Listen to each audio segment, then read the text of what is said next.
JT Outdoors. Today I'm going to be showing y'all the best poles for whatever kind of fishing you can use them for. So first off, my favorite pole for catching bluegill and other stuff used to be this one right here. I don't even know what it is. It's a dial or something or another.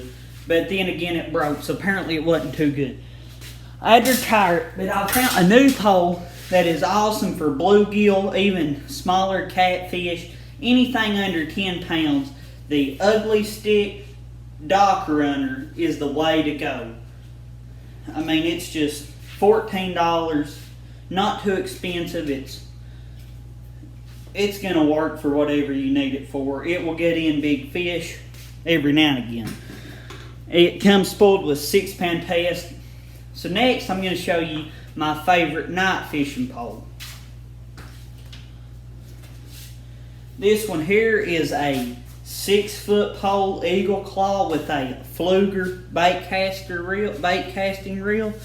And the reason I like this is it's a light reel and a light rod. You can just sit and jig all night and your shoulder doesn't get real sore. Like, you're not going to be wanting to use a big catfish pole to sit and jig for 6 or 7 hours in a row. This right here is also pretty good for just sitting there and jigging too, because usually the line ain't too far away from the boat either, and it's just all the way around good pole. So next I'm going to show you one of my favorite bass poles, and it is a Shakespeare Ugly Stick Light Pro. It's an all around just awesome pole. It is 7 foot long, the cork handles, and it's good for braided line because it has the metal eyes or whatever. It's not ceramic where after a while it cuts into it. I have 10-pound braid on this. It's just all around. It'll get in the occasional big fish that you get hooked on. It's just a great pole. You can catch about any size bass with this. And if you do get hooked up with something a little bit bigger, a different type of fish, this can get it in. So, the next pole is not the best pole that I'd recommend, but it's the cheaper end.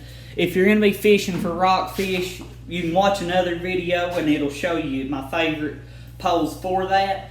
But this one here, I have a small Daiwa with 15-pound test. It probably has 60 or 70 yards of line on it. And then a 7-foot Shakespeare Tiger. So you can feel bites with it. You can still cast plugs. It isn't too stiff of a catfish pole where you just can't use it. So it's a pretty good pole all the way around. I mean, I like it, and it's on the pole and the reel that comes with it's only $20, and then I think the combo for the Daiwa reel was only like $30. So, next pole. The next pole is by far one of my favorites for any fish. When I go to the ocean, this is one of the poles I take. It's a Shakespeare Alpha with the reel that comes with it in the combo, all around. Great reel, great pole. I like to use this for rockfish, catfish. When I go fishing, this is my go-to one. In the ocean, you can reel in big fish, little fish, 1 fish, 2 fish, it don't matter. This right here will get it done.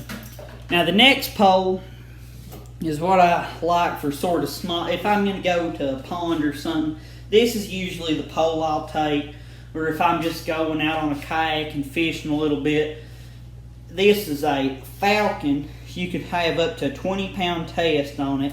A great pole, especially for bass. And then I have a Lew's Speed, what's it called? Yeah, Speed Spin Xfinity. A great reel. You can get these at Wally World too. Probably about any other major retail places or whatever. But it's a good pole to use. This is probably a 20-year-old pole. This one was actually gave to me. The reel and the other pole I bought, but it got rolled up in a car window, so we're not going to talk about that. Now the next one I'm going to show you is one of my favorite poles for fishing at the ocean. I know a lot of people say you need a 13-foot pole or you need at least a 10-foot pole. Well, I think that an 8-foot pole works a lot better. It's not going to break as easy as a long pole. And that's why I love the Shakespeare Alphas. They're just, if you can catch a 30 or 40 pound catfish on one, you can catch anything. Well, not anything. If you catch a 1,500 pound shark or something, you're not going to get it in on this. But that's beside the point. I got 40 pound braided line on this, and then just a big squid. I think this is a 8 ounce maybe. But anyways, with the leader on it, a great reel. You can't go wrong with it.